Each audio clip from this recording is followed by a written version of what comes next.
There's also this question that I had on my mind for a very long time, and I know some of us who invest in shares and the stock market would also have this question: what happens to my shares? The small money that I'm getting from the sale of shares, why should it get taxed? So, if you are selling shares and the money that you're realizing is below 150 million naira, it will not get taxed. I'm happy because how much am I making? I don't sell up to that, please. Nothing close. So you're covered.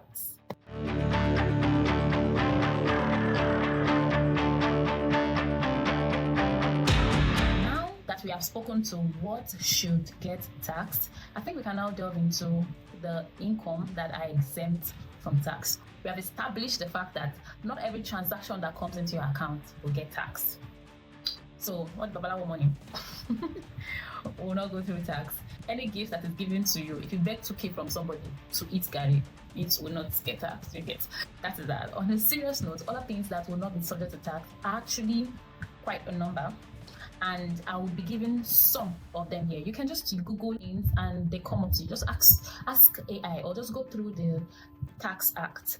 PwC has also done a great job of summarizing this Tax Act and removing every financial jargon, and it is really easy to understand. I read it, I understood it, and big shout out to PwC. Number one, if you are a minimum wage earner, automatically you are off taxation. I've said that before. It's straight line mathematics.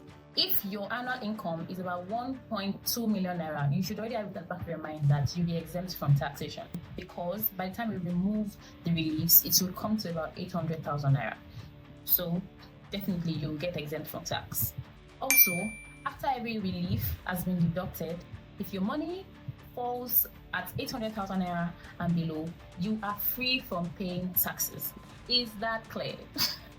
The payment that some 9-to-5ers receive when they lose their job, when there is a layoff, or when they suffer injury at their place of work. If any of this happened to you and the company you work for pays you relief to that effect, that money is not going to be subject to taxation up to 50 million naira. Anything above 50 million naira, then you have to pay taxes on it. Your pension and your gratuity will not be taxed. So people who have, retired from service and are getting pensions, whatever money that they get paid is free from taxation. Then your life insurance and your life assurance, the money you contribute for it will be a deductible. You can deduct it from the amount of money that is taxable.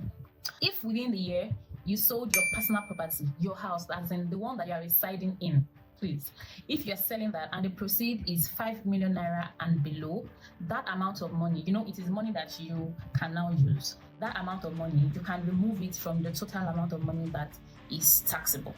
So that is also an exemption. If you sell your private car up to 2, the proceed that you get from it will not be taxed. And then if you are a tenant, your rent, you get a relief from that also. About 20% of your annual rent up to 500,000 naira. What this simply means is if your rent is 1 million naira, then 20% of your rent is 200,000 naira. So you are covered. 200,000 naira out of your taxable income will be removed. So it further reduces your taxable income. And if your rent is more than 1 million naira, you can claim 20% of the money up to 500,000 naira. If your 20% is more than 500k, then we'll stick with 500,000 naira. So 500,000 naira is the cap. When I looked through the reliefs that individuals, the masses, would be getting off their taxable income, it was actually a relief because it further reduces how much we pay as taxes at the end of the day. No one who pays taxes is happy, to be honest. Nobody wants to let go of even 5 naira out of their money, right? But it's really cool to know these things so that you don't get cheated out of your money. Imagine you receiving your money as a small business owner and you are paying taxes on everything that you have, because like I said earlier, you are going to be the one filing your taxes, so you need to understand so you do not underpay or overpay, which is worse. For people who have businesses, I'll be doing another video on some of the reliefs that they have. Of course, these things are kind of intertwined. There's some reliefs that covers individuals and also small and medium enterprises, but then there are some that are just company specific. So I will do another video on that. Watch out. Bye.